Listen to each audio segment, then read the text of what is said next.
Buenas tardes a todas y a todos. Queremos darle la bienvenida a este espacio, que es un espacio que se ha constituido para homenajear a nuestro querido Felipe Segarra. Es un espacio que ha sido constituido por el esfuerzo de varias instituciones de esta universidad y también fuera de ella. Entonces, un agradecimiento inicial al Departamento Académico de Teología de la Pontificia Universidad Católica del Perú, a Estudios Generales Letras, en donde ahorita nos ubicamos, y quien nos acompaña el decano el día de hoy también, a el Instituto de Desarrollo Humano para América Latina y también al Instituto Bartolomé de las Casas, donde Felipe también colaboraba hondamente. Sin más, entonces, quisiera darle paso a la doctora Veronique Lecaros, quien dará algunas palabras inaugurales.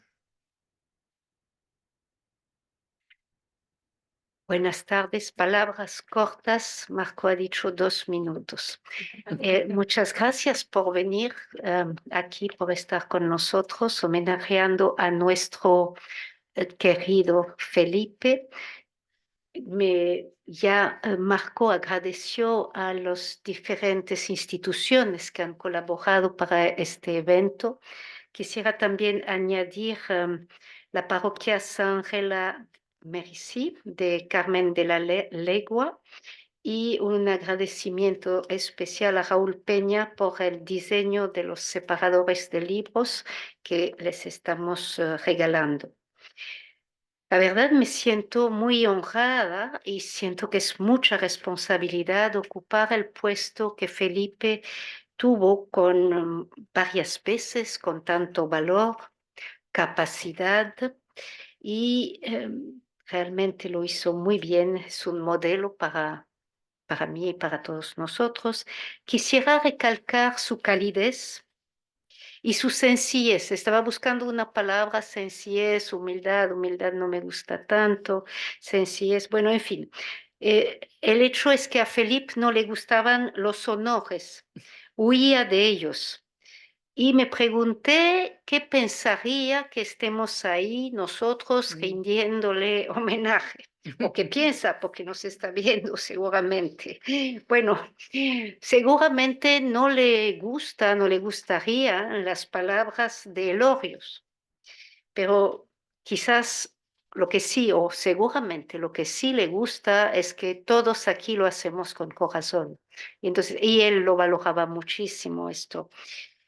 Bueno, esto es lo que quería decir y agradecerle por haber venido, agradecer a Felipe por toda su herencia espiritual, intelectual, su herencia, seguir sus pasos en calidad humana.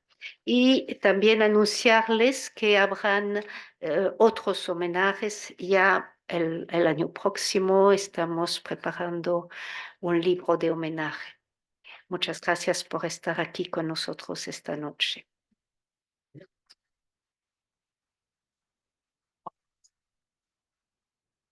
Ahora le pedimos al doctor Julio del Valle, decano de este espacio donde nos encontramos, Estudios Generales Letras. Gracias, Marco. Buenas tardes. Muchísimas gracias por estar acá presente. Yo veo los rostros y lo que veo es que todos acá son amigos, son hermanos y hay un corazón que palpita por el recuerdo de Felipe, de Pipo. Es corto lo que voy a decir. No he traído nada escrito para no obligarme a leer algo largo. Yo pienso mucho con las palabras y con las palabras escritas, así que voy a hablar con el corazón. Y la vida bien será.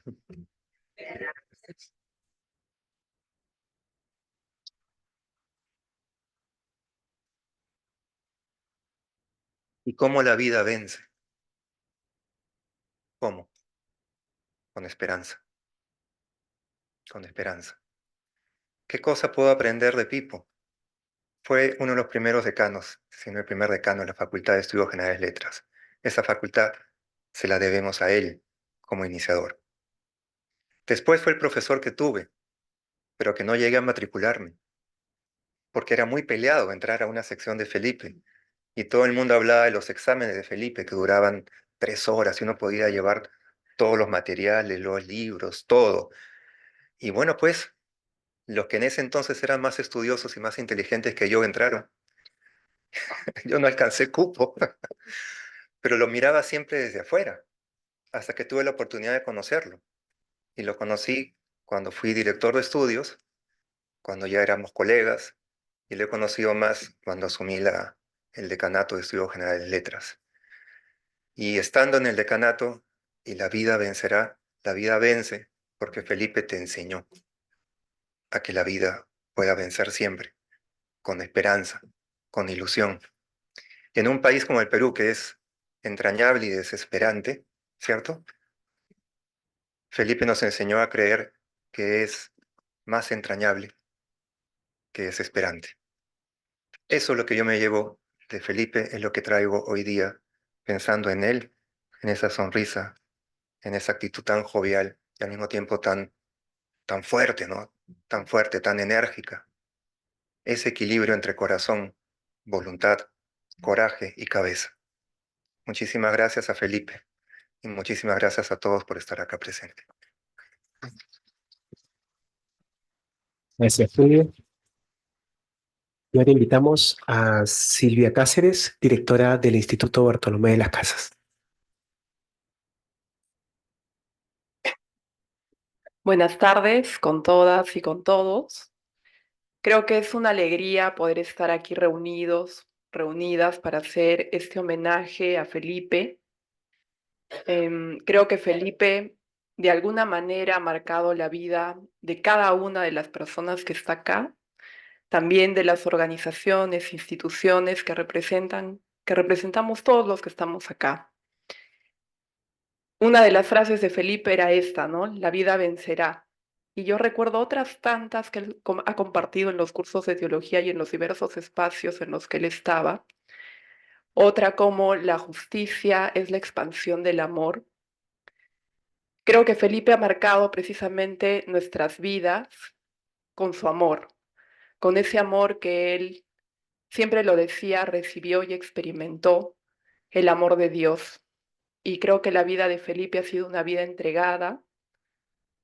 Su amistad, su vida ha sido un regalo para nosotros y ha sido una vida entregada desde el amor y para la búsqueda de la justicia en nuestro país.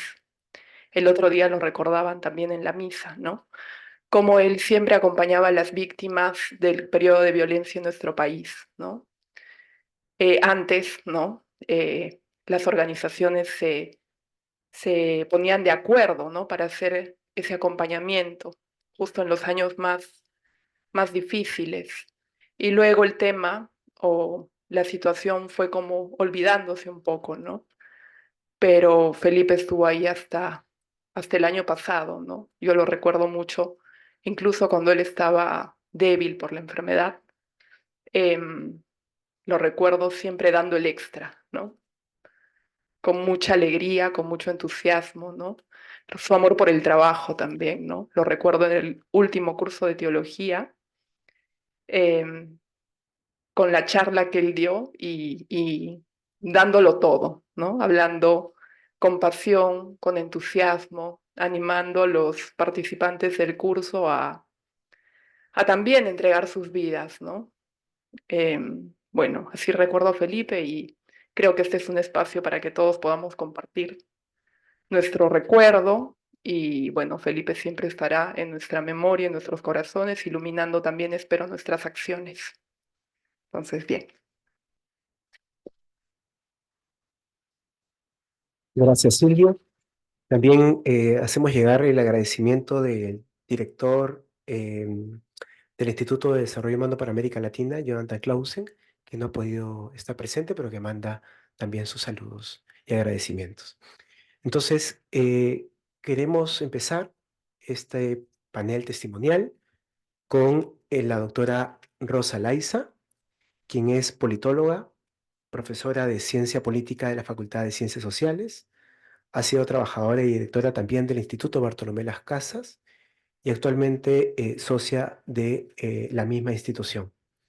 Quien conoció a Felipe como profesor de Teología en Letras, pero seguramente ella ya nos contará mucho más. Bien, en primer lugar agradecer el estar en este panel y como ha dicho Marco, quiero empezar con una nota bien personal. Yo sí entré al curso de Felipe de Teología, a diferencia del decano. No sabía que era tan peleado, pero lo que recuerdo mucho es que en ese curso, eso fue el año 72, el tuyo debe haber sido después. Él basó su curso, en una buena parte del curso, en algo que a mí me fascinó, que eran novelas de Sartre, de Camus y de otros autores, que yo había leído algunas, no todas, ¿no? Y realmente era una cosa completamente vital, ¿no? Cómo te transmitía una perspectiva teológica desde esa mirada literaria, ¿no? Y aparte que era completamente original, por lo menos en ese momento, y para mí que venía de un colegio religioso, ¿no? Pero bueno, me toca más bien contarles cómo ha sido la presencia, el aporte, el testimonio de Felipe en el Bartolomé de las Casas, sobre todo donde yo he estado por muchos años. Quizá decir, imagino que la mayoría lo conoce, pero decir que el instituto se fundó el año 74 por Gustavo Gutiérrez y un grupo de profesionales jóvenes, marcado por la teología de la liberación como un espacio de reflexión de la vida nacional, de la fe, de la política, del desarrollo humano. Y esa misma perspectiva es la que marcó también los cursos de teología aquí en la universidad, donde Felipe era un profesor activo, junto con todos los demás, ¿no? Que también, digamos, nos han estado acompañando todos estos años. Y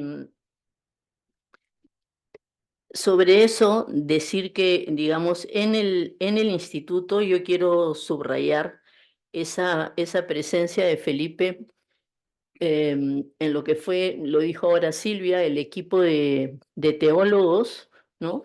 Que desarrollaron primero las jornadas teológicas a partir de la universidad y después a partir del año 2000, eso, digamos, el instituto toma esa responsabilidad, ¿no? Entonces, ahí Felipe, yo diría que es una persona clave por no solamente porque era parte de un equipo, sino por esa particularidad de saber hacer propuestas sobre temas, sobre formas de aproximarse, ¿no? Y también diría que porque eso implicaba su propio involucramiento, ¿no? Sus propias charlas.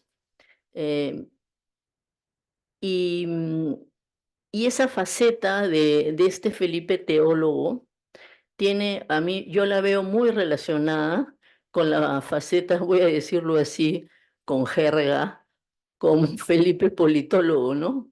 Felipe era un seguidor de la política, ¿no? Y además, súper detalloso en ese tema, siempre con buenos informantes o buenas informantes. Entonces, creo que esa es una característica que no es solamente una característica de curiosidad o de intelectualidad, sino también de actividad en él, ¿no?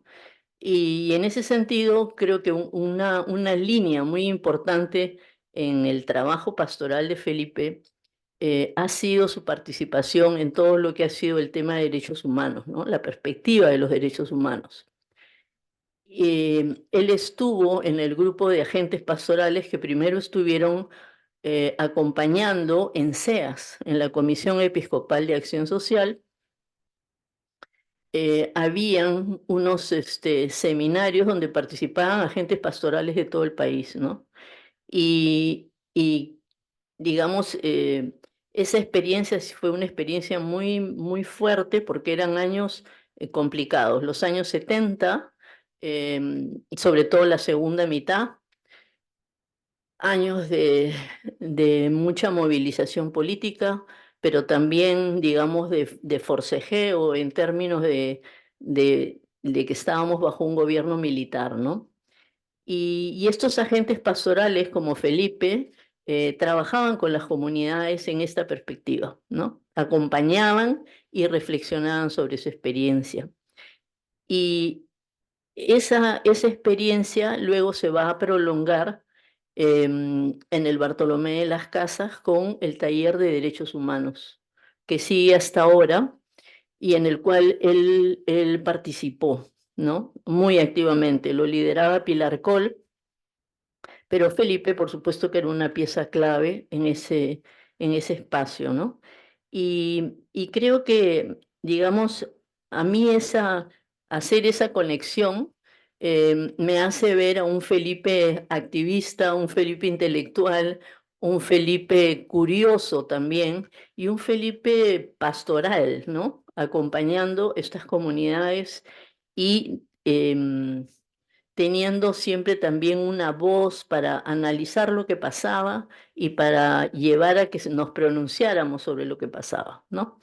Y en ese sentido quiero recordar también de manera especial, porque eso sí me tocó a mí vivirlo más de cerca, porque yo estaba en ese momento de directora del Bartolomé de las Casas, fue la formación del Movimiento Ciudadano para que no se repita, el 2003. Esa fue una iniciativa que vino de este taller de derechos humanos.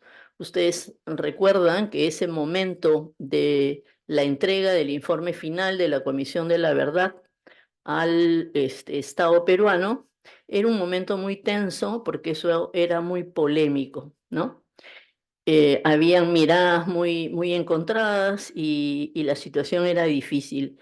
Y en el taller se planteó que impulsáramos una iniciativa que moviera a distintos grupos que estuvieran en distintos campos a plantear su compromiso con esta perspectiva, digamos, de conocer la verdad, de que se haga justicia y que avancemos en la construcción de una sociedad, ¿no? Y de una política distinta que planteaba el informe. Y entonces el para que no se repita se fue constituyendo de a pocos y Felipe era un superactivo ahí, ¿no? No solamente, digamos, iba a los encuentros, teníamos los encuentros anuales donde venían también gente, personas representantes de regiones, de grupos de víctimas y también activistas y él también, por supuesto, no faltaba al acto del 28 de agosto, ¿no? Que era un acto que hacíamos ahí en el campo de Marte, después el Ojo que Llora, sin comentarios con las cosas que van pasando ahora, ¿no? Entonces, creo que eso también me habla a mí mucho y yo siento mucho a Felipe así como un laico, ¿no? Cuando dije la palabra activista quizá no logré decir todo lo que quería decir, ¿no? Porque creo que su forma de ser sacerdote era una forma muy despojada, no solamente del hábito que no llevaba, que lo llevó cuando estaba joven y después nada, sino creo que también allí había una actitud en él muy sencilla, muy simple, ¿no? Siempre me acuerdo que lo fastidiábamos, decíamos, la reunión es a las 10 de la mañana y si llegaba un poquito tarde decía, he tenido que planchar mi camisa, por eso he llegado tarde. Y hasta ese tipo de detalles, ¿no?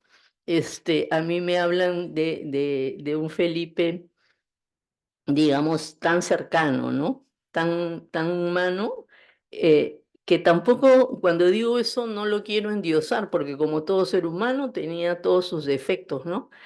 Pero creo que allí también había otra capacidad, cualidad, y yo también diría que él gozaba con eso. Felipe es alguien que le gustaba mucho la amistad, sí, pero le gustaba mucho las personas jóvenes. Y a mí me impresionaba mucho cómo, a pesar de la edad que tenía, la edad que iba acumulando con el tiempo, era amigo de gente de generaciones muy distintas. Y siempre he escuchado a estas personas, por distintas razones, decir que qué libre era Felipe para ser amigo, ¿no?, de ellos y de ellas, a pesar de que él tendría sus propias ideas frente a un montón de cosas, ¿no? Pero creo que eso también me parece que es algo que era muy, muy visible en él. Y en el caso del Bartolomé Las Casas, creo que él también lo demostraba, por ejemplo, en el curso de jóvenes, en la escuela de líderes que tenemos, también participaba y le gustaba estar con el grupo de jóvenes, ¿no? Entonces, creo que esos son como elementos presentes. Y la última cosa que quiero decir es que Felipe, como compañero de camino ahí en el IBC y en el CEP también, de donde fue, digamos, socio desde el principio, publicó asiduamente libros él solo o acompañado, colaboró mucho con la revista Páginas y con Signos, ¿no? Pero también quiero decir que es ese tipo de persona que ahora ya no encontramos, es muy difícil de encontrar, que estaba dispuesta a colaborar con muchas actividades y reflexiones distintas, ¿no? No estaba, a pesar de que lo de él estaba muy en los derechos humanos y en el desarrollo humano, él no estaba encajonado ahí, ¿no? Y en ese sentido, él en los últimos años se compró mucho los pleitos, es una manera de hablar, no era que se estuviera peleando con todo el mundo, sino se compró el Bartolomé de las Casas, participó del comité directivo, ¿no?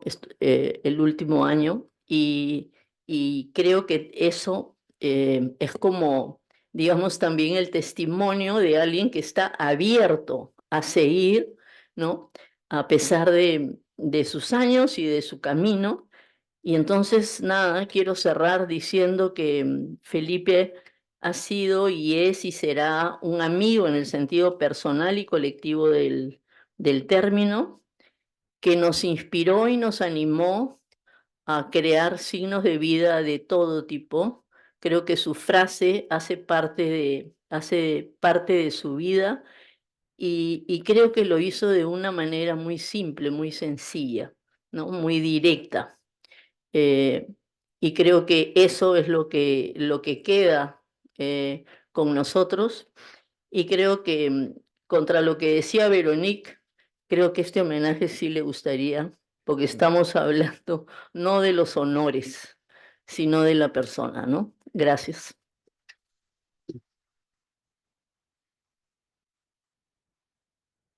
Muchas gracias, Rosa.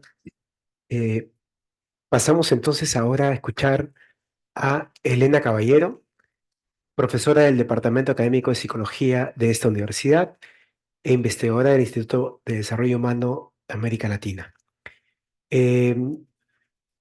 Ella, como miembro, Elena y Felipe compartieron en los seminarios del IDAL y luego de manera más cercana en el diseño del curso de formación de desarrollo humano integral, el pensamiento social de la Iglesia al encuentro del enfoque de capacidades. El mismo que se editó en el 2022 en coordinación entre el IDAL y el Departamento Académico de Teología. Te escuchamos, Elena. Gracias, Marco.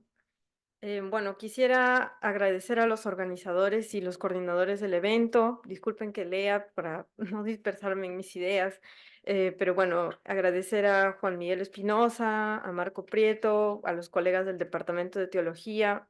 Es un honor para mí y un gran gusto compartir un poco sobre Felipe, más aún desde lo que fue su presencia en el Instituto de Desarrollo Humano de América Latina, el IDAL-PUC, del cual fue miembro fundador y una presencia muy querida y también muy enriquecedora.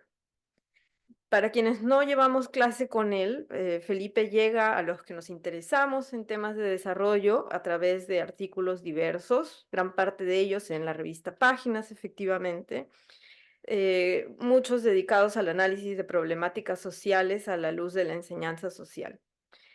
Quizás el más significativo sea el libro Desarrollo Humano y Sentido de la Vida, del 2017, elaborado en base a una serie de notas de clase para un curso del mismo título.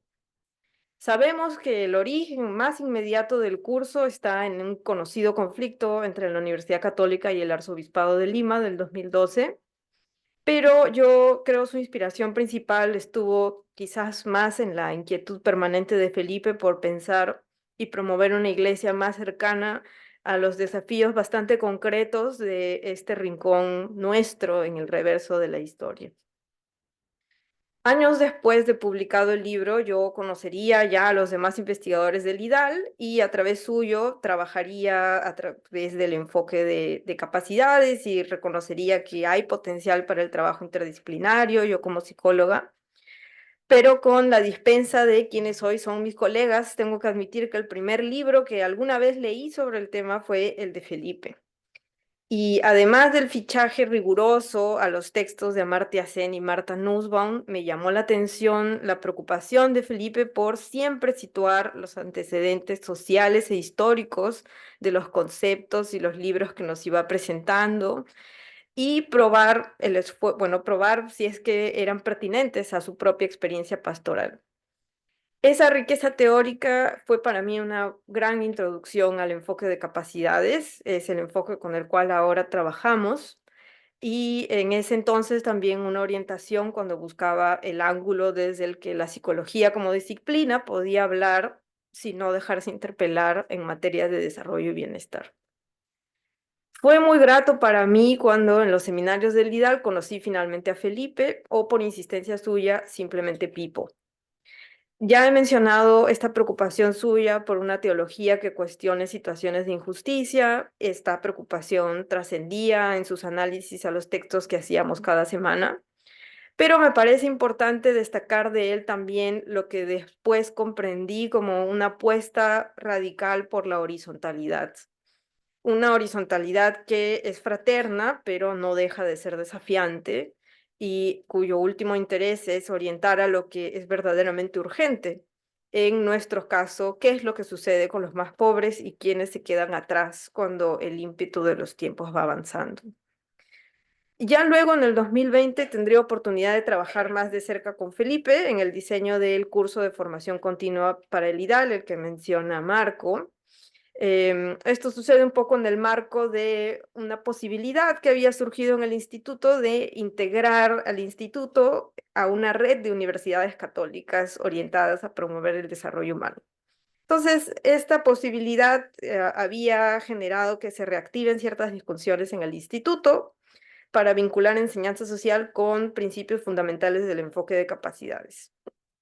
Javier Higuíñez ya había señalado ese encuentro en su libro Desarrollo, Libertad y Liberación en el 2003, pero en su caso quizás en un diálogo más centrado en los aportes de Gustavo Gutiérrez.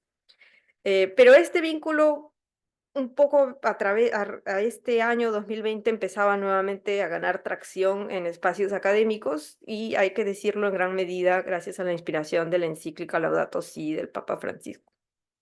Entonces, animados por esas discusiones, Felipe y yo esbozamos una primera versión del curso y elegimos lo que serían los documentos magisteriales que estructurarían las sesiones.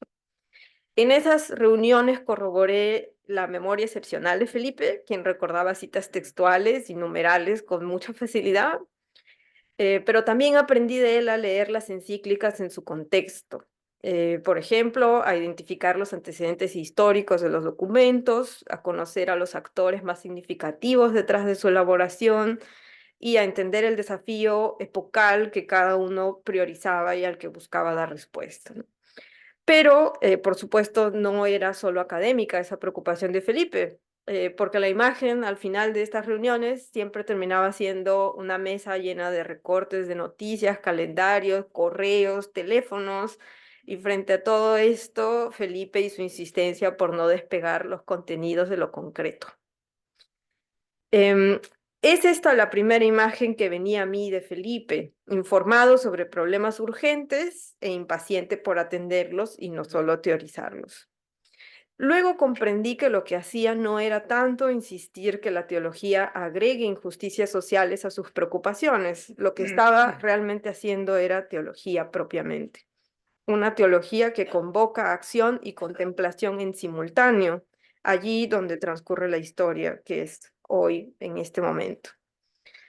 Admito que esta noción para mí era aún muy demandante, sobre todo porque como profesora me gustaba más el mundo de las palabras, pero Felipe luego sabría enseñarme algo más todavía. Pasada la pandemia y vuelta a la presencialidad, compartí con él algunas de mis ideas para un artículo. Tenía yo dificultad para ubicar la noción de compasión en las discusiones sobre desarrollo y encontraba que el tratamiento en los trabajos de Zen era insuficiente e incluso medio escéptico. Entonces me parecía que había cierto potencial en ampliar la noción de responsabilidad con el otro a través del diálogo con la enseñanza social. Y con mucha torpeza entonces le pregunté sobre cuál consideraba era el marco normativo que sostenía la idea de caridad en la iglesia. De pronto podía enlazarlo yo con algunas ideas en mi texto. Y Felipe, siempre conversador, me sorprendió en ese momento con una pausa y luego de una reflexión me dijo que no se trataba de ética, sino de fe y de un amor profundo por el prójimo, del amor como motor de la acción en el mundo, sino como modo de estar en el mundo. Esa convicción suya puedo verlo ahora en su trato cordial y sin distinciones, en su ausencia también el temor a desacuerdos complicados y en su invitación a un debate fraterno y cordial, pero informado. Entiendo también mejor ahora que hablar de la dignidad del pobre y del amor social es en realidad hablar de lo mismo, y reconozco que caracterizar el compromiso con los menos afortunados en términos de caridad no le resta a ese compromiso, sino más bien lo revitaliza. Pienso en retrospectiva lo que hemos realizado ese par de años con Felipe y yo veo también que yo personalmente he cambiado, que esa humanización por la que Felipe apostaba en sus vínculos es, sí, efectivamente transformadora. Y quisiera en esa línea expresar mi agradecimiento por su amistad y su enseñanza y anhelar también que su ejemplo nos motive a quienes tuvimos la buena suerte de encontrarnos con él. Y bueno, muchas gracias.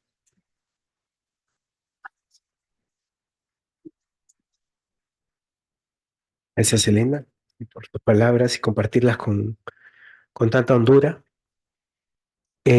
Ahora pasamos entonces a José Espinosa, Francisco José Espinosa, del distrito de Carmen de la Legua, Reynoso, Callao. Se desempeña como promotor social, es asociado a la Congregación Hijas del Espíritu Santo y miembro del equipo diocesano de animación pastoral de la Diócesis de Callao. Compartió con Felipe muchos momentos de su vida, desde 1976 en su labor pastoral en la parroquia Santa Ángela de Merici y la Diócesis del Callao. Adelante.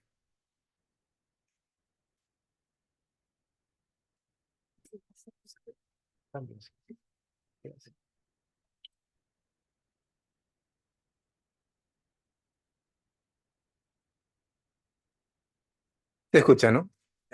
Buenas noches. Gracias por permitirme compartir lo que durante varios años trabajé con Felipe a nivel pastoral. Gracias a todos los que están presentes y también a aquellos que luego a través de las grabaciones van a poder escuchar. Felipe lo conocí a través de Jorge Álvarez Calderón, fallecido. 2 años antes que él llegara a Santa Ángela Merici en el 76, teníamos una comunidad cristiana de base, inspiradas en Medellín y en Puebla, luego, posteriormente en el 78. Comunidad de jóvenes, muchachos que no pasaban los 20 años, entre 16 y 20 años. Chicos que querían, bueno, unos por emoción social, otros por fe y otros por convicción, ¿no? Hay una experiencia previa con Jorge Álvarez Calderón que es, y si algunos pudieran recordar, el grupo Zulus, que eran los pre-sacerdotes que luego estuvieron con Felipe, ¿no? Un poco era la imitación de eso, ¿no? Conocí a Mike, le dio Mike, a Miguel Bafaro, el párroco de Sant'Angela Merici, que justamente buscaba quién lo podría reemplazar a su salida, porque él salía hacia Estados Unidos, a su país, ¿no? Trabajaba con las hermanas Ursulinas, que están acá presentes también, y se dio la ocasión que en casa de Jorge Álvarez Calderón nos reunimos con Mike y Felipe. La formación básica que tenían estos jóvenes, mucho extremismo. En ese entonces ya se decía la situación política del país, ¿no? En términos convulsionados, ¿no? Con presencia de algunos rasgos de esa nueva izquierda que aparecía, ¿no? En muchos de ellos, pero que también querían llevar en la práctica su compromiso cristiano, su fe, ¿no? Felipe era pues el académico que llegaba, el profesor, que al inicio le pusieron un apelativo, ¿no? Recuerden que antes se hablaba, ahora a nivel de las izquierdas, la Alianza Obrero-Campesina. Bueno, como él venía del Fondo Pando, él era el campesino. Entonces le decían el campesino del Fondo Pando. Una chapa que, bueno, estuvo por lo menos hasta mediados del 80, ¿no? Esa, la primera vez que lo conocí, me impresionó por su sencillez, su compromiso. A muchos le he comentado esto, ¿no? Al momento de terminar esta reunión, fue en el RIMA, donde estaba, creo, Luis Fernando, estaba Gustavo Gutiérrez, ¿no? Una comunidad que tenían ahí, la parroquia. Simplemente él salía y con rumbo a su casa. Nosotros éramos chicos que estábamos con May, el sacerdote, hasta ese momento párroco de Santa Ángela, tenía su camioneta en lo cual nos llevaba en la parte de atrás. Antes podíamos ir atrás todos los que podíamos, ¿no? No había barandas, nada, y y se le pregunta a Felipe, ¿a dónde vas? Y él dijo, voy hasta 2 de mayo. Ah, ya pues sube. Mike le abre la puerta para que suba la parte, la cabina de la camioneta, y él no, agarró, tiró su maleta encima de la parte de atrás y se subió y se trepó con nosotros, ¿no? De ese momento los chicos se quedaron, oye, este es revolucionario, ¿no? Entonces estábamos así, ¿no? Una teología por los pobres. Él va al barrio. Bueno, aquí tenemos a uno que es intelectual, viene de la católica, nos va a ayudar un montón. Eso era lo que más o menos había la impresión al inicio, ¿no? Con Felipe. Recuerdo las noches de los días sábados, entre los años 76 hacia el 80, que nos reuníamos en la parroquia, donde compartíamos, conversábamos, y lo clásico de que había, que él, digamos, como él tenía que comer en las noches, tenía que ver a su papá y su mamá durante la semana, y luego él prácticamente quedaba los fines de semana en la parroquia para dormir. Y estos sábados, ¿qué es lo que se hacía? Llevaba sus sobrecitos de estos de Maggi que hay, la famosa cola de buey de ese entonces que había, ¿no? Y todos comíamos cola de buey, ¿no? Conversando y viendo, y esta preocupación de la vida social del barrio. No solamente era de Santa Ángela Merici, de la parroquia. El distrito, originalmente cuando él va, tenía 2 parroquias, en la parte de Reynoso y en la parte de Carmen de Legua, y lo que es Villa Señor de los Milagros, ¿no? Su parroquia ocupaba 2/3, pero él veía todo el conjunto. Y también en esas noches salíamos a caminar, caminaba con él por el distrito, llegábamos muchas veces hasta la Fose, o nos íbamos hasta Villa Señor de los Milagros. Es un distrito que tiene a lo mucho 1 kilómetro cuadrado, de los distritos más pequeños del Callao. Y su afán por conocer y por saber qué es lo que estaba sucediendo, qué estaba pensando la gente. Estaba entrando en un barrio, en una situación muy especial de Carmen de Legua. Teníamos una coordinadora de grupos juveniles, donde había más de 10 grupos juveniles, y de los cuales son 2 nomás eran de la parroquia, con mucha presencia de fuerzas políticas. Él lo sabía. ¿Y dónde se reunían? Se reunían en lo que se puede llamar como un centro pastoral frente a la parroquia, que en ese tiempo era el centro comunitario. Luego pasó a ser Centro Vida y Paz, ya con él, y hoy en día se llama José Artesano. Ahí se reunían las noches culturales y él estaba ahí presente. Como alguien ahora le contaba, ¿no? Él era el reformista y era el apestado, lo que hoy en día es el caviar, ¿no? ¿Por qué? Porque él no era como el anterior sacerdote. El anterior sacerdote juntaba a la población a través de una mesa redonda y muchas veces iba en marcha, sea a lo que es hoy día CEDAPAL, a ver lo de la luz eléctrica, con las acciones pobladoras. No, él era más calmado, más reflexivo. Y es el que ponía paños fríos. Porque como él decía, yo soy radical, pero no soy extremista. Y el radical va a la raíz. Es la manera como yo me voy a acercar y voy a resolver las cosas. Y siempre su preocupación es por la vida de la gente. ¿Qué está pasando? ¿No? Y justamente estaba madurando, conversando justamente con las hermanas, ¿no? Él estaba mandando ese proceso de lo que significa la vida en el Evangelio. Porque él ya en los años 70, él con Pilar Col sacaban adelante los CODE, los Comités de Derechos Humanos. Ya estaba metido en eso. ¿Cómo había esa conexión de derechos humanos con dignidad humana? Y eso era lo que estaba en la vida, ¿no? Y ahí desarrolló mucho lo que se habla, ese acercamiento con los jóvenes. Diálogos con los jóvenes a nivel individual, a nivel de los grupos. Y era el proceso de conocer, ¿no? Esas técnicas que él tenía de hay que oler, hay que palpar, hay que sentir, caminando por todo el barrio, para levantar un análisis que respalde lo que dicen las cifras. A eso iba a organizar, a mejorar lo que el anterior sacerdote sacaba, pero de otra manera, ¿no? No cambiaba los contenidos, porque el anterior párroco también iba por esa línea, por la línea de la teología de la liberación.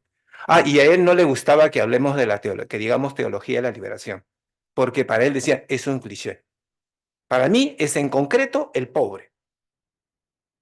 Y en el pobre está la vida, ¿no? Entonces, eso fuimos trabajando y muy preocupado por la formación de los jóvenes, de los niños, de las mujeres. Y siempre salió en defensa de ello, de los más débiles. Y es que justamente a finales de los 70, en el año 78, en todas estas conversaciones, en todo lo que iba trabajando en la parroquia, construye un grupo llamado Juventud Luchadora. Ahora creo que hay otro en el panel, otra persona, amiga nuestra, que va a hablar sobre Juventud Luchadora, su proyecto, ¿no? Pero no era un proyecto sectario, era un proyecto para el conjunto de la parroquia y de la propia sociedad carmelina, que recibía a jóvenes, a niños, discúlpenme, a niños y adolescentes, ¿no? Entonces, trabajó muy fuerte eso, que luego fue los talleres juveniles, un grupo que llamaba La Manchita, hombres nuevos, y así el conjunto de grupos, del conjunto de la parroquia, ¿no? Su preocupación por los jóvenes, su preocupación por las mujeres, ¿no? Y ahí tenemos a Dominga Cernaqué, que justamente estuvo en el taller de Derechos Humanos, en el CEAS, y luego también en el Bartolomé de las Casas, ¿no? Una mujer que lo inspiró mucho a él, ¿no? Dominga, él me hablaba de Dominga y todo lo que significa como mujer valiente para sacar adelante a su familia y a sus hijos. También nos hablaba de alguien que le llamaba Zorro Plateado y que está acá, Rubén, ¿no? Que está presente acá, ¿no? Entonces, justamente recogía todo lo que dejaba May, pero incorporaba lo de los jóvenes, ¿no? Lo de las mujeres. Y en lo político, se llegó a ver inclusive que en el año 89, cuando se participó en las elecciones municipales, se le atribuye a él que era el responsable de manejar esa lista y que era el político que iba a llegar a la alcaldía, ¿no? No se llegó, pero estaba justamente toda la generación que él iba trabajando desde el año 76, gente que le escuchaba, ¿no? En todo este proceso, lo que le movía a él, ¿no? Lo de la vida es lo primero, la vida de los que más necesitan, muy cerca de ellos, lo más cercano, ¿no? Entonces, eso fue en el proceso madurando y viendo, ¿no?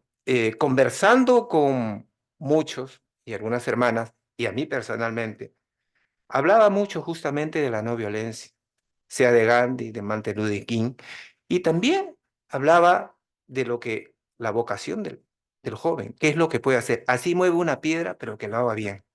Y esa era su preocupación, ¿no? Y en las mujeres, muchos ejemplos en los escritos que él ha ido haciendo, ¿no? Entonces, él, justamente su temperamento que él tenía, que muchas veces, ¿sabe cómo era él? Tenía la otra dosis de ser el juguetón, el tolerante, el bailarín. En todas las celebraciones, el primero que sacaba a bailar y el primero que estaba ahí, pero estaba escuchando, atento de todo lo que iba pasando, ¿no? De todo lo que iba sucediendo, comprometiéndose con esa vida cotidiana diaria, ¿no? Y todo lo que anteriormente han hablado de Felipe, justamente él lo aplicaba como pastor, lo aplicaba con el conjunto, nos hablaba de muchas cosas a todos nosotros, ¿no? En Sant'Angela Merici le dolió mucho cuando él salió, le dolió muy fuerte por el trato que hubo, pero él al migrar a la nueva parroquia, que es el Buen Pastor, ya había, digamos, tierra abonada, había grupos, personas que ya habían trabajado con él, ¿no? Y eso permitía que en esa parroquia pudiera seguir desarrollando su labor, ¿no? Ya desde el año anterior, desde los años 78, en la preparación de Puebla, había una coordinación de varias congregaciones y de sacerdotes. Le llamaron zona, como un equipo reflexivo, un equipo que buscaba justamente orientar acción pastoral en el conjunto de la diócesis para apoyar justamente, ¿no? Bueno, hubieron muchos contratiempos. El equipo quedó, pero al final quedó solamente él como varón y los sacerdotes, muchos, se retiraron, ¿no? Ahí hay un contenido justamente de, digamos, visto en esos años y ahora, de hecho, una carga muy fuerte de clericalismo, por el cual los varones se retiraron y se quedaron más las mujeres y los laicos, ¿no? Pero él siguió adelante y hasta el momento, algunos que están acá recorrerán que en una de las últimas reuniones, él apareció en la noche con su sonda pegada, caminaba a las justas, pero él quería ir a la reunión. O sea, demuestra su compromiso y su apego, y como dicen, él fue prestado como sacerdote a la diócesis del Callao, pero se sintió chalaco. Luego volvió a Lima. En todo esto, siempre ha estado presente esa preocupación por la vida y que hay razones, ¿no?, para esa vida. Ha escrito un libro, Razones de Esperanza. En sus homilías, justamente cargada, justamente impregnada de la realidad y de las propuestas que iba expresando. El lema que sale "y la vida vencerá" se dio en este proceso de los años 80, en procesos que muchos no quieren aceptar que hubo guerra interna, sino simplemente terrorismo. Quizás no diría mucho más cosas porque ya lo están tocando y otros más lo van a tocar. Pero para terminar, la vida vencerá, el lema es y, como dice, y la vida vencerá. Y la vida, exacto, no es corrido, sino y la vida vencerá. Y eso se hacía antes de la comunión, después de la consagración. Y eso era muy fuerte en el Callao, en diferentes parroquias que se asumió, ¿no? Y la vida vencerá. Gracias.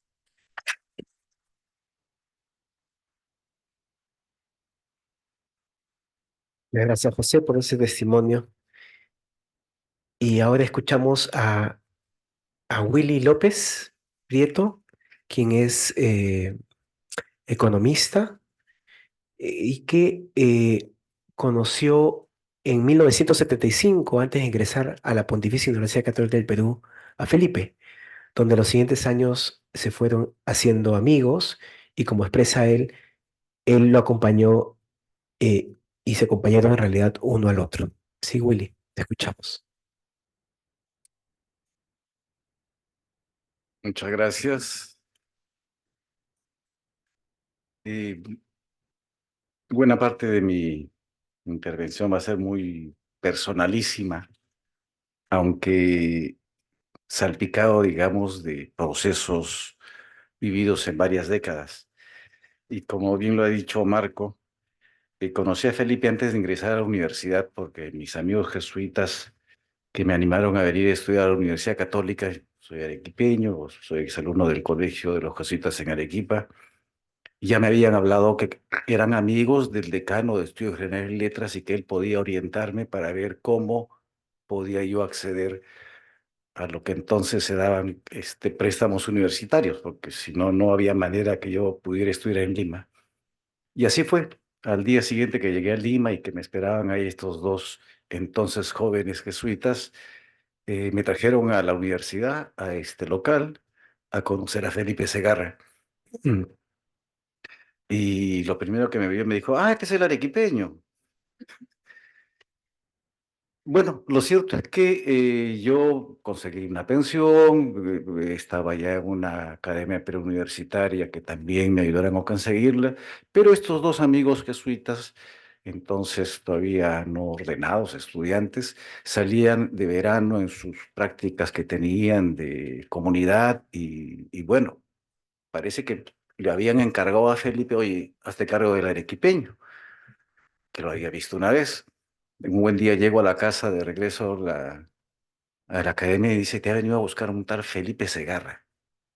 A mí me ha venido a buscar un Felipe Segarra, sí, con un maletín, qué sé yo. Dice que va a pasar a las 6 de la tarde para invitarte al cine y que va a estar con los Valdés, que tú conoces. Y, pero, ¿qué tiene que ver Felipe Segarra? Bueno, cierto que a las 6 pasó y efectivamente fuimos al cine. Y yo sabía que eran los Valdés, pero no los conocía porque eran mayores que yo en el colegio, arequipeños también. Bueno, así fue como nos conocimos con Felipe, ingresé a la universidad, no salió el préstamo, me dio trabajo en Estudios Generales de Letras picando esténciles y comenzó una cotidianidad entre los dos, de hablar y de escucharnos. Y yo con lo mío, pero años después, él me confesó que esas largas caminatas que hacíamos, créanme, de la universidad hasta el agua de los Miraflores, me hacía caminar toda la avenida y después por toda la avenida Arequipa. Que esas largas caminatas habían sido parte de su proceso, que le habían ayudado mucho cuando él estaba pasando una circunstancia difícil, especial. Yo le dije, pero ¿yo qué hice? ¿Me escuchaste? Y después comencé a recordar, yo le escuchaba y como que me fui enterando de cosas, pero que no entendía tampoco, pero escuchaba, pues. Y claro, años después, la escucha activa, cuán importante es en los procesos sanatorios de las personas. Porque justamente Pipo también hacía lo mismo, escuchaba a la gente, sabía escuchar a la gente. Lo cierto es que me he acordado que pasaron los meses y efectivamente hicimos Zabaleo, el famoso método Zavala, colombiano, ¿no? Zavala, que bien lo ha señalado José, cómo insertarnos en el mundo de lo popular. Esa era ya la reflexión. Y efectivamente, el método Zavala decía, hay que sentir, hay que palpar, hay que oler. Y él comenzó a hacer su sabaleo en Carmen de la Legua y yo en el Agustino, con mis amigos jesuitas. Efectivamente, al año siguiente, Pipo terminó siendo párroco de Carmen de la Legua y yo comencé a trabajar en uno de los pueblos jóvenes del Agustino Perales, era mi trabajo, donde ambos, desde diversas, digamos, tipos de responsabilidad, asumíamos nuestro compromiso, ser fiel al Evangelio, trabajar al lado de los pobres por su liberación, ¿no? Eh,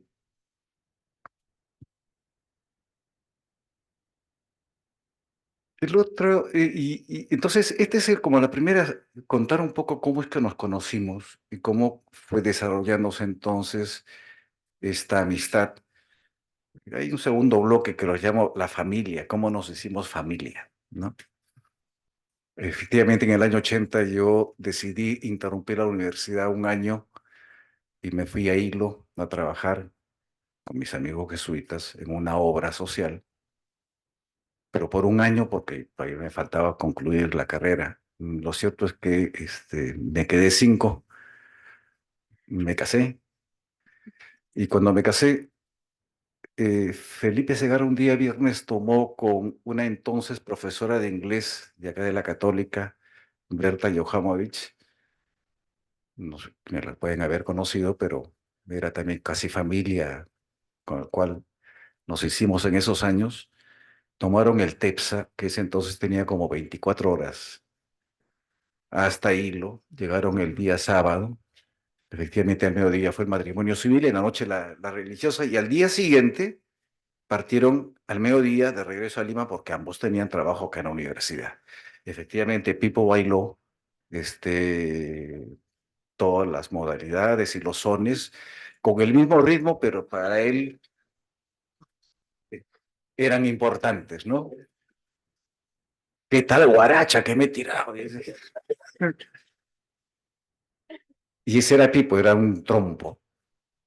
Y ya después regresamos, no dejó de estar cercano, regresamos a Lima, tuve que retomar la universidad, nació mi hija, Lucía, fue su padrino, y fíjense, desde el año 85 hasta el 2022, porque el 2023, el año pasado, estaba más bien en la clínica, no dejó de pasar el 24 de la noche de Navidad con nosotros.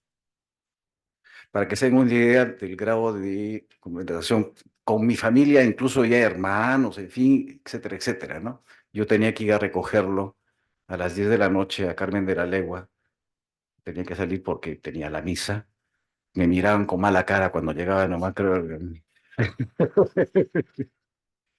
Y a las 2 de la mañana tenía que regresarlo. Eso pasó después también cuando se fue a la otra parroquia. O sea, fue nuestra familia, con mi hija, me decía, sinónimo de mi abuelito. Bueno, nuestras familias estaban fuera, familia en Arequipa, la de mi esposa en Hilo. Entonces, digamos que no había mucha familia nuclear grande en Lima, ¿no? Fue eso, no hay foto que no recuerde de cumpleaños, bautizo, qué sé yo, donde esté Pipo. Es decir, no es posible. Está lleno, ¿no? Me alegra, yo lo he dicho a muchos que cuando mi padre estuvo en sus últimos días, digamos, no pude atenderlo, porque estaba en Lima. Fue mi hermano menor el que se encargó. Lo más que hacíamos los otros hermanos era enviar dinero. Pero qué bien me sentí en los últimos meses junto con Jorge de atender a Pipo, ¿no? Hasta fui enfermero porque había que ponerle ampollas. Yo nunca había puesto a las justas un alfiler y tuve que ponerle ampollas porque había que ponerle las ampollas. Me reencontré en otra dimensión con el Pipo. Pero bueno, ese Pipo también es el Pipo y en el último tema que quisiera tratar, el de la dignidad humana, el de los derechos humanos. Pipo, ya lo han comentado, comenzó con el tema de derechos humanos a partir de lo pastoral, efectivamente en los años 70, ¿no? Desde SEAS, pero Pipo fue, yo creo que de los primeros que dio un pasito más a entrar a la dimensión más política de los derechos humanos, O sea, está muy cercano a las iniciativas que a los finales de los años 70 ya se venían dando, muchos de ellos promovidos desde organizaciones políticas, pero él estaba ahí, cercano. Y evidentemente después también estuvo muy cercano con los años 80 cuando se forma la Coordinadora Nacional de Derechos Humanos, ¿no? Y ya desde ese momento creo que hubo una suerte de comprensión muy clara de articular que no era posible trabajar el tema de derechos humanos sin de manera simultánea trabajar el tema de la institucionalidad democrática.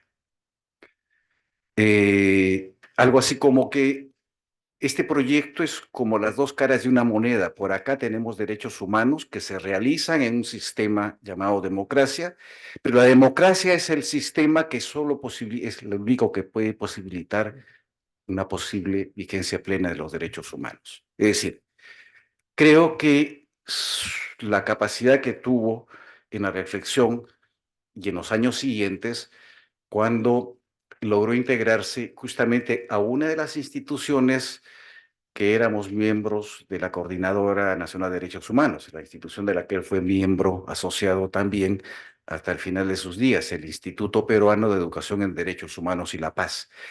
Que este instituto nació en el contexto del conflicto en los años 86-87, más vinculado a lo educativo. Y Pipo, que era además del entorno, conocido por todos los que estaban en este núcleo, entre ellos Alejandro Kuchanovich y Rosa María Palacio, Rosa María Mujica, ¿no? Entre otros, en una reflexión rápidamente hubo la comprensión, reflexión que él traía, digamos, de esa primavera democrática de finales de los 70, cuando se dio curso nuevamente al sistema democrático, en pleno conflicto interno, también volvió la reflexión de decir, acá está en juego la vida, pero también está en juego la democracia, ¿no? Y fue uno de los que, junto con otros, cuando se conformó una red nacional que año a año tenía encuentros, fue de los que, de los primeros que dijo, acá hay que tomar partido, junto con Carlos Tapia, recuerdo claramente en una reunión. Acá está en juego, es cierto, hay dos frentes que maltratan, que matan, que hieren, pero ¿dónde nos ubicamos? Es decir, hagamos política. Si queremos defender los derechos humanos, tenemos que hacer política. Si no zanjamos claramente con las formas violentas de construcción, no estamos construyendo vida, ni mucho menos. Y él se sumó a esa reflexión porque era parte de su pensamiento, de ese vínculo, que creo que además después, años después, en los últimos 2 décadas, con todos los temas de desarrollo humano, nunca dejó de pensar que el enfoque de capacidades, del desarrollo de capacidades, solo es posible en libertad, y libertad es sinónimo de un sistema de democracia. Pero también solo es posible si la persona se desarrolla integralmente, es decir, es capaz de gestionar, de practicar, de vivir sus derechos de manera integral. Justamente el enfoque de desarrollo de capacidades lo que hace es empoderar a las personas, porque hay un tema de conciencia. Tema viejo que trabajábamos en los 70, cómo crear conciencia.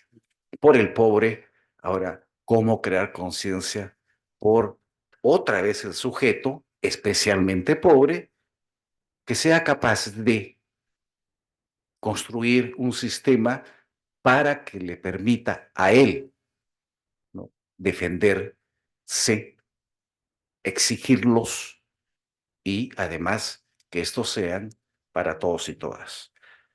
Finalmente, en ese proceso también hay un hecho fundamental que marca también, digamos, el final del periodo crítico de los 80s hacia los 90s. Acuérdense lo que vivimos en esa época. Y fue ahí cuando se crea un movimiento cívico ciudadano llamado Perú Vida y Paz. Felipe fue uno de los grandes inspiradores de Perú Vida y Paz. Y además así fue contextualizado o descrito, movimiento cívico ciudadano. Todavía el tema de sociedad civil, qué sé yo, aparecía en la reflexión, pero no era tan, vivíamos en otro momento, ¿no? Ya estaba presente, digamos, en esa construcción. Y recuerdo claramente que además la frase que venía después, movimiento, si, como si tenemos, si actuamos ahora y sumamos voluntades, tenemos razones de esperanza. Y fue amplio. Todavía la vigencia del movimiento popular y de partido izquierda era muy fuerte y sin embargo logró calar en muchos lugares del país, famoso símbolo de la paloma, que se dio de Perú y Paz, que albergó, digamos, de manera muy amplia, justamente buscando alguna salida al conflicto.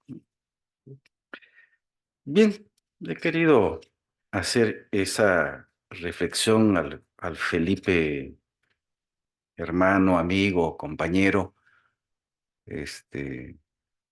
abuelo de mis hijos, pero también a la persona con la cual me permitió vivir 4 décadas, momentos históricos diferentes del país. Y la constante es a un Felipe que va haciendo lectura de los momentos de manera muy libre, incluso muy libre, yo diría, de los núcleos alrededor de los cuales hacía también reflexión. Y en segundo lugar, una persona que era capaz de transmitir y ubicarse con José y las comunidades de base y a la semana siguiente estar dando una charla en la Sociedad Psicoanalítica del Perú, ¿no? Y lo hacía en ambos casos con mucha sencillez. Entonces, nunca fue de los que usó términos complejos, ni mucho menos, ¿no? Sencillo, pero en esa sencillez una profundidad única. Y el afecto siempre. Él fue de los pocos que además en términos metodológicos, porque fue un muy animador de los temas de educación, fue de los que señalaba, si no movilizamos afectos en el proceso educativo, no estamos movilizando a la persona.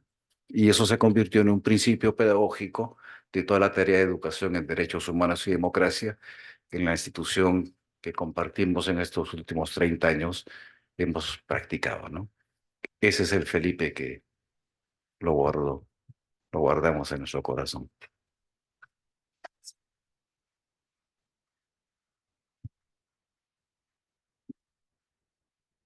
Gracias, Willy, por tus palabras. Y ahora pasamos a escuchar a Carla Gómez, educadora especialista en la formación de adultos, jóvenes y mujeres, la gestión de proyectos y programas de formación en ámbitos urbanos y rurales de manera presencial, así como en entornos virtuales. Su práctica pedagógica está centrada en el desarrollo de capacidades y habilidades en las personas de manera inclusiva y con enfoque de género, promoviendo el respeto de los derechos y generando oportunidades. Carla, te escuchamos. Eh, Buenas tardes a todas y todos. Estoy muy contenta de compartir con ustedes este espacio.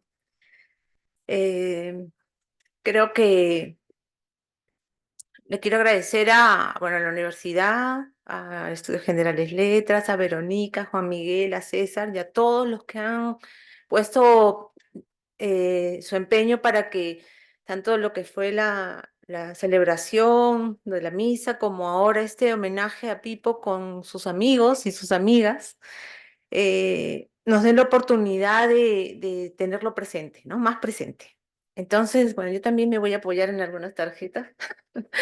Eh, bueno, yo les cuento cómo conocí a Pipo. Yo estaba en la universidad y me dijeron que había la posibilidad de ir a apoyar en una parroquia.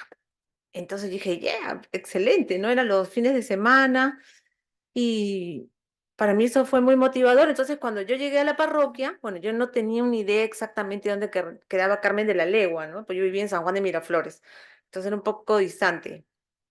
Y cuando llegué a la parroquia conocí a Felipe. Y entonces yo le digo, hola Felipe.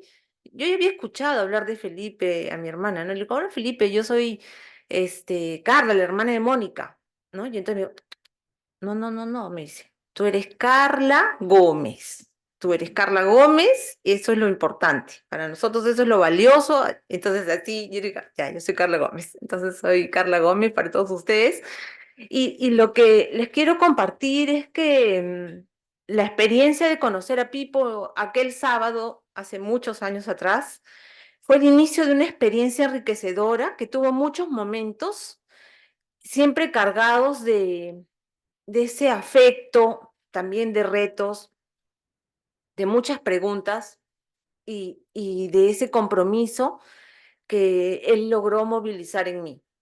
Entonces, cuando yo llegué al barrio, ya se presentaban algunas situaciones, ¿no? Como ha comentado José, quizás con más elementos porque él vivía allá, o como cuenta Willy, había muchas situaciones en el barrio que, por ejemplo, tenían que ver con los problemas que vivía el país en ese tiempo, el tema de la violencia, el tema de las pandillas, pero lo que surgió como una posibilidad es que Pipo logró crear un espacio diferente.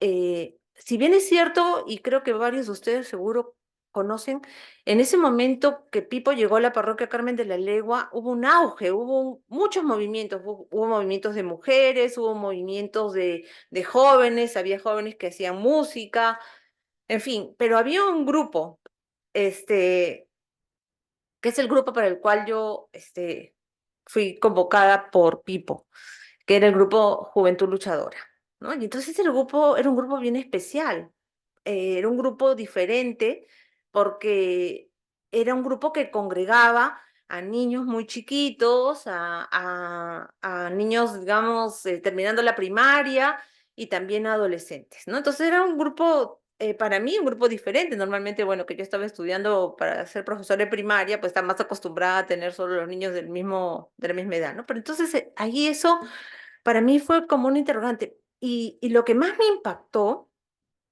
es que él logró en ese espacio hacer algo distinto. A pesar de que éramos un grupo en la parroquia, no era el grupo que nos decíamos, bueno, todas las mañanas tenemos que entrar, nos señalábamos la señal de la cruz, padre. No, era un grupo distinto en el que todos teníamos esa cercanía con la iglesia, pero no era un grupo de parroquia normal, era un grupo donde los niños se sentían integrados, libres, había juegos y eran parte de una parroquia que ya tenía ellos oportunidad y espacio para hacer vivir, ¿no?, la fe en otros espacios. Entonces, otra cosa que me impactó cuando estuvimos en la parroquia es que Pipo logró conectar esta vivencia del grupo en ese contexto difícil con oportunidades y espacios distintos con lo que estaba afuera. Por ejemplo, el hecho de poder ir a un museo, el hecho de invitar a personas, porque él era inspirador y convocaba a muchas personas. Yo acá veo a varias personas que han transitado por la parroquia de Felipe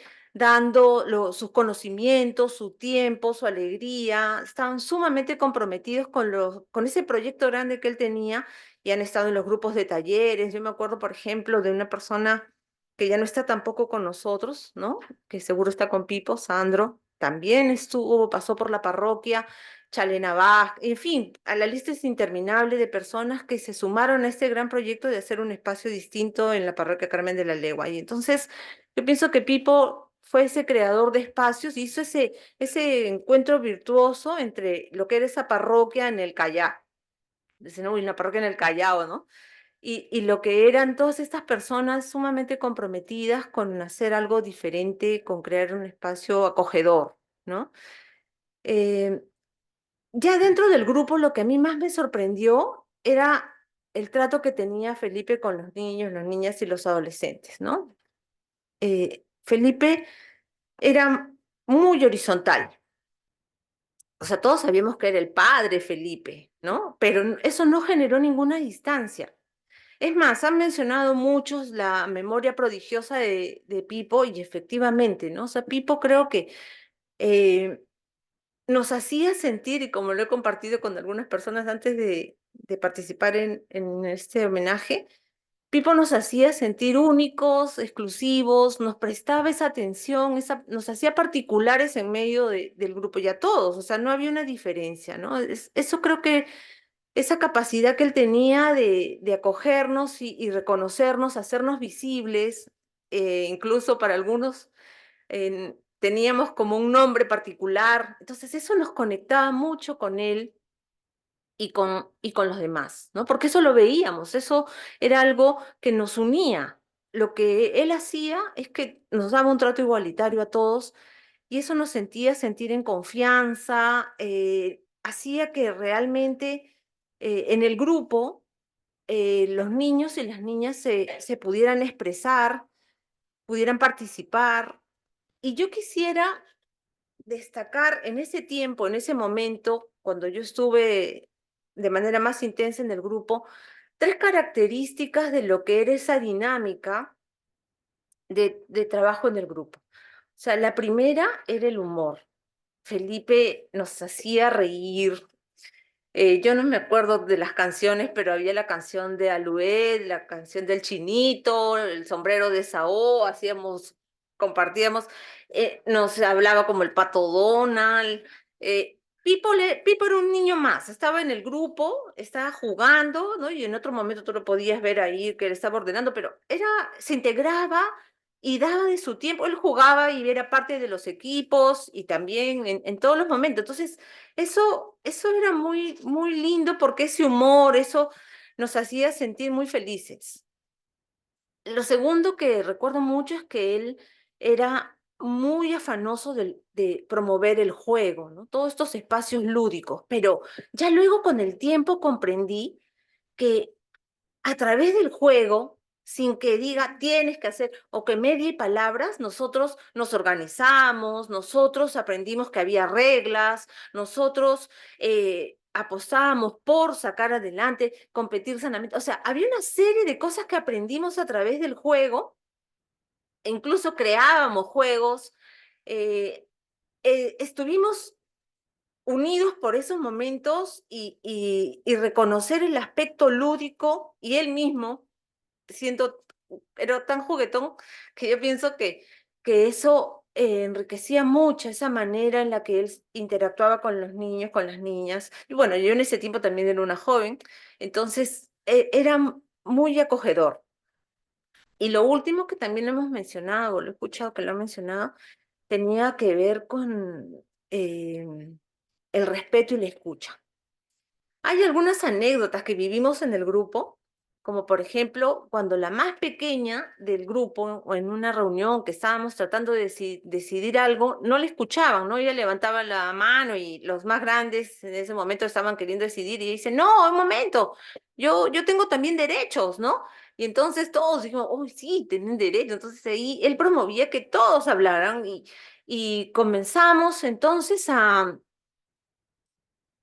reconocer que era importante que recojamos la voz de todos, que todos pudieran participar. Bueno, pues suena así como súper maravilloso y yo creo que sí, porque casi durante 10 años de mi vida estuve yendo a Carmen de la Legua.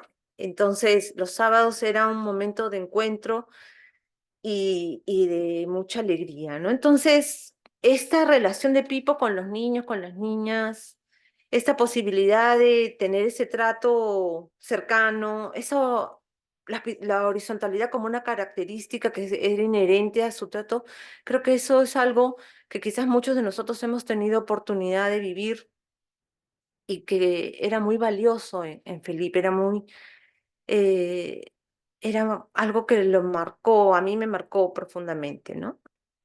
Ahora, eh, hay muchas cosas que yo quisiera destacar de cosas que Pipo nos enseñó en ese tránsito, de irnos haciendo a muchos de nosotros, de jóvenes a adultos, y yo creo que él, por ejemplo, siempre al dar la oportunidad de que todos nos expresáramos, él nos hacía sentir que todos teníamos algo que dar, todos teníamos algo que aportar, ¿no? Y era capaz de escuchar, podía discrepar, pero nos escuchaba a todos.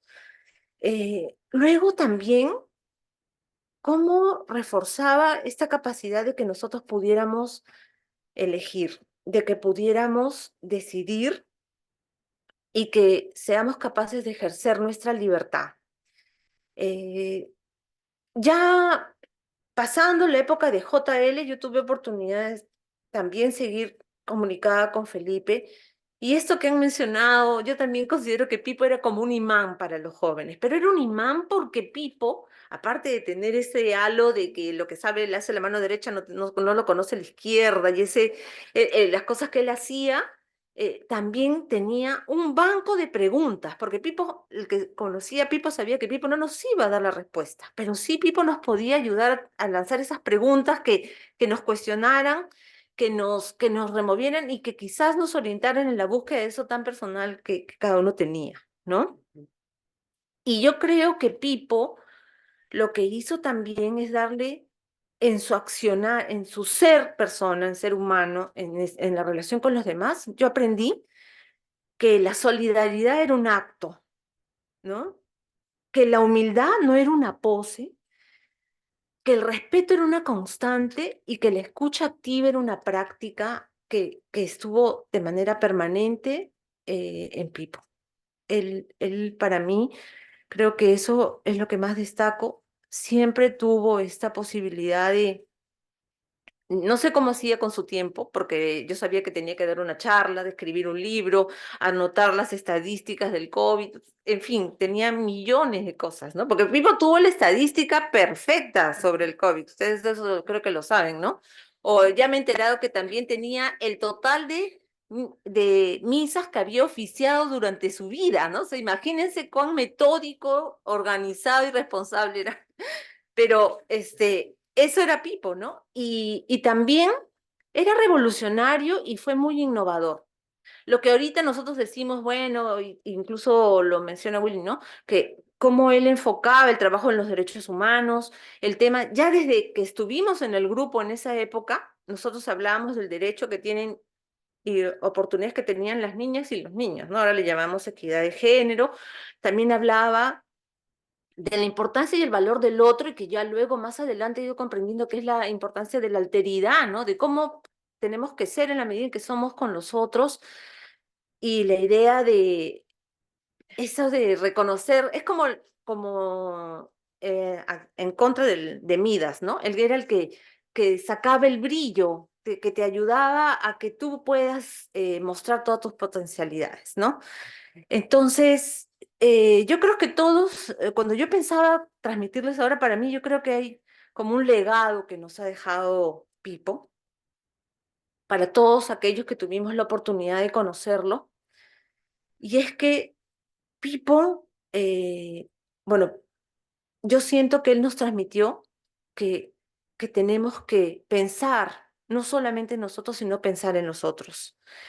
Tenemos como una insignia, ¿no? De que el respeto a los más pobres, a los más pequeños, a los desprotegidos, la búsqueda por un compromiso y de cambio en esta sociedad y esa posibilidad de dar y escuchar y ser parte de la solución y no del problema son las cosas que yo creo que Pipo nos ha dejado y que son parte de lo que yo hago y quiero seguir haciendo en mi práctica y en mi vida, ¿no? Entonces yo valoro mucho eso de Pipo y yo quiero terminar esta presentación parafraseando una frase que dijo Pipo, que es la siguiente. Es urgente e imprescindible, pero sobre todo valioso y gratificante, seguir buscando juntos los caminos que nos permitan avanzar hacia la empatía, la fraternidad y la comunión. Y yo creo que eso, junto con seguro todas las otras frases que ustedes han encontrado, son parte de estas cosas que me movilizan y que creo que nos van a ayudar a seguir teniendo a Pipo con nosotros. Muchas gracias.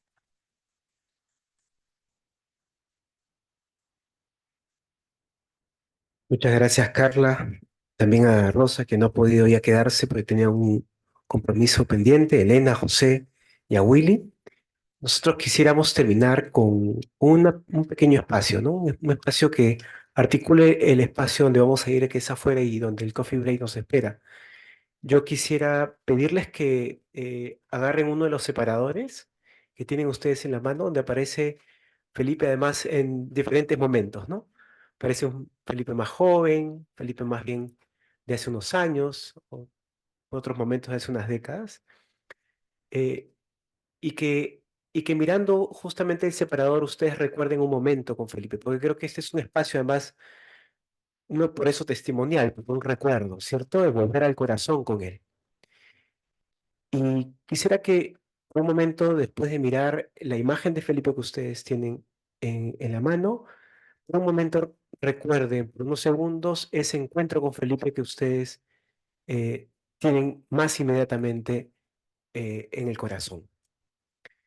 Quizás lo recordamos por un momento y si quieren también pueden cerrar los ojos por este pequeño momento de recordar a Felipe en el corazón, de elegir un momento de encuentro con él.